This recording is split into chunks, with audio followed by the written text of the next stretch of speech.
In case you missed it, earlier today during a live press conference, Florida Governor Ron DeSantis absolutely eviscerated a liberal reporter who was attempting to trap him in some kind of a gotcha question.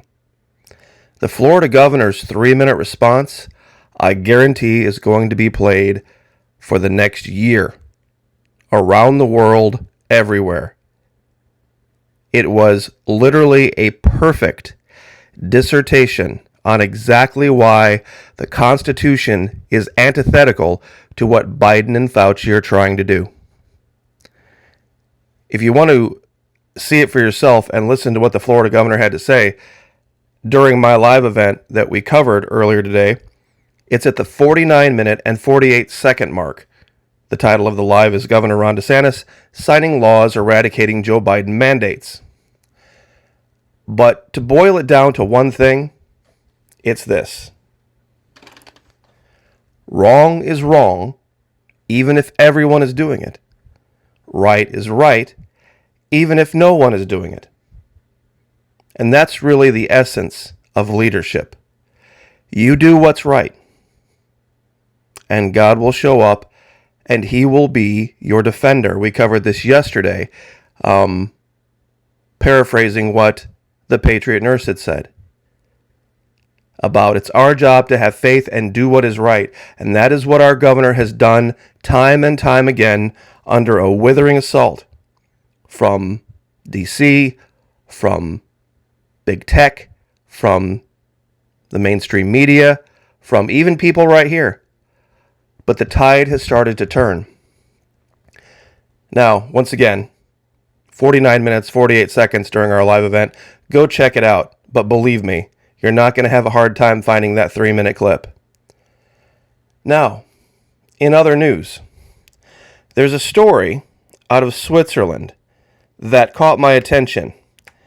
And it has directly to do with Antarctica and the state that we are in today with science, quote unquote science. We are truly living in a new dark ages.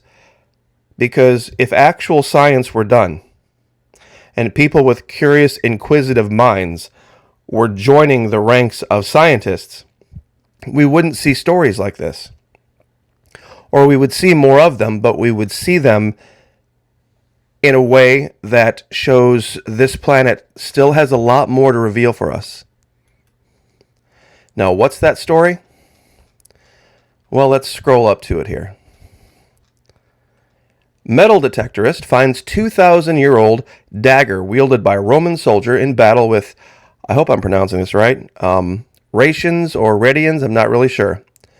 Roman dagger finding led to discovery of lost battlefield. Now, I'm sure a lot of people are wondering, good story, McKeeb. Does this have anything to do with Antarctica, though? It has directly to do with Antarctica. Now, this is what he found. Now, it's obviously in a state of decay after 2,000 years. But it was the reason that it had gone undiscovered for so long. And that reason directly ties to Antarctica. The ancient iron dagger is richly decorated with inlays of silver and brass. It belonged to a Roman legionary and may have been buried intentionally as a token of thanks after a victory in battle. An amateur archaeologist in Switzerland has discovered an ornate dagger wielded by a Roman soldier 2,000 years ago. That discovery, found using a metal detector, led a team of archaeologists to the site where they uncovered hundreds of artifacts from a lost battlefield where Roman legionnaires fought, Radian warriors as Imperial Rome sought to consolidate power in the area. Archaeologists think one of those legionnaires may have buried the newfound dagger intentionally after the battle as a token of thanks for a victory. Only 4 similar daggers with distinctive features like its cross-shaped handle have ever been found in former Roman territories. Now, you see, they had already scoured this area and thought they had gotten everything. Archaeological excavations in 2003 had unearthed traces of an ancient Roman army nearby, and the area was thought to have been picked clean of any artifacts since then. Fast forward to 2018 with this amateur metal detectorist. I suspected that the entire site had not been searched meticulously yet. He soon began to find buried metal fragments. Schmid found the dagger, and this is the most important part to pay attention to right here, which is decorated with inlaid silver and brass on a small hill beside a river gorge in the spring of 2019. His metal detector sensed only a very slight signal at first, which suggested a small object. As he started digging, however, Schmid realized that the signal had to be from a large object that was buried relatively deeply, and he uncovered the complete dagger about 12 inches, 30 centimeters below the surface.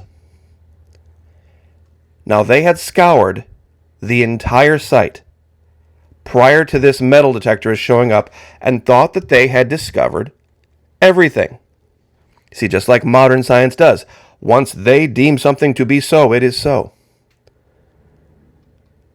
12 inches. That's shallower than most fence posts are set in the ground. Think about that for 1 minute. Because it was 12 inches deep, they missed it. Because it was 12 inches deep, they missed it. Now, let's think about Antarctica for 1 second. In fact, let's bring up Google Earth Pro. All right. Remember, they've only found 4 of those daggers in the entire world ever. And the reason official science missed it was because it was not 3 inches or 6 inches or 8 inches below the surface. It was 12 inches below the surface. See this circle?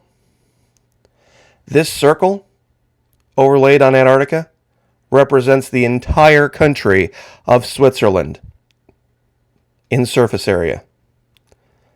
That's how big Switzerland is compared to all of Antarctica. And they missed something that is exceedingly rare in Switzerland because it was only a foot deep. The ice here is miles deep. Miles deep. And then below that, there's even more land that has not been explored. Yet, what does official science tell us? Oh, Antarctica? Oh, uninhabited. Nobody's ever lived there. Penguins and seals and wind, ice, rock, and snow. And that's the official story from science. Even though we can use satellite imagery and we can find some very strange things. Like, for example, in the middle of this crater, if you look at this correctly, at the proper angle, you'll see some very, very odd things in the middle of what is basically a giant bowl of snow. A giant bowl of snow. There's some... It, honest to God, looks like a skull. It looks like eyeball, top of the jaw, elongated skull, setting on some kind of an altar in the middle of this volcano. This is about 30 meters across, if I remember right. Let me pull out the ruler real quick.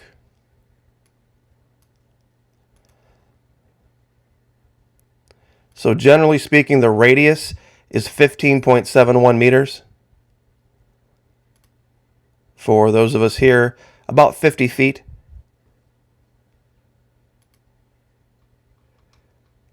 And I'll zoom out real quick just to show you where this is.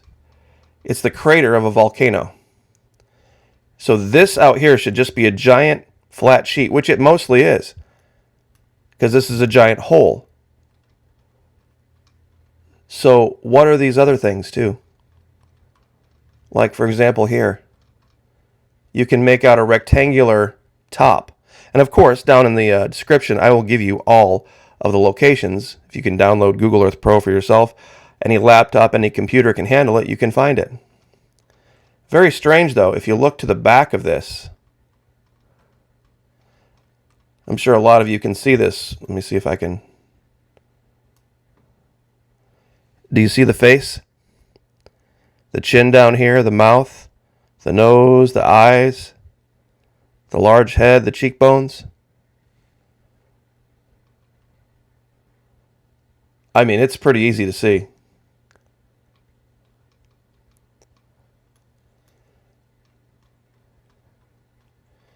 And over here, things are fairly nondescript. But I want to show you something else. Right here on the edge of this volcano. Guys, I'm telling you, snow doesn't do this on its own. That is the remnant of buildings. You can literally see the 90-degree angles, the walls. You can even see right here with the top one. See how the snow overhangs? I'm sure a lot of people up north know exactly what I'm talking about. You get this thick blanket of snow on the top of your roof, and it starts to kind of overhang one side because it's frozen, and then more snow comes, and it just puts on more and more and more, and it kind of just drips over, but just stays there. See, what it's a sign of is heat.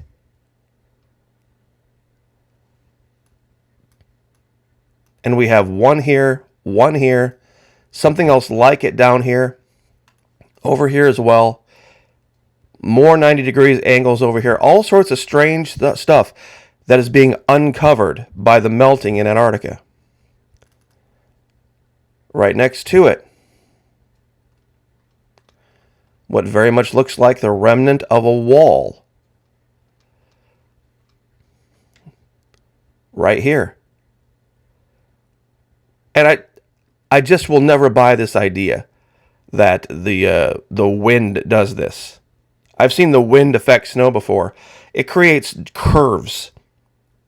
It doesn't create 90-degree angles. I don't care how cold it is. Something else right here. And there was one other thing. Oh. Right over here. Let me click this off real quick so you can see it for yourself. Once again, out here, and as you can see around it, now this is all rock. See, this around it is all wind, ice, rock, and snow. This makes perfect sense. See how it's curved and jagged and uneven and just kind of sprinkled around, but then right here in the middle, perfect 90-degree square. Perfect 90-degree square roof. With what you can see, something else down here next to it. I don't know what it is, but I know it's not natural. So, I know this was kind of a two-part video, but I hadn't done an Antarctica video in a long time, but I'd had these locations sitting in a file, and I thought, well, we better bring them out and talk about them, because it's pretty undeniable that there's the bigger story.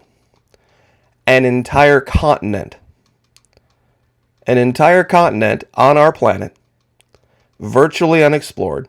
3/4 of our planet, the deep oceans, completely unexplored.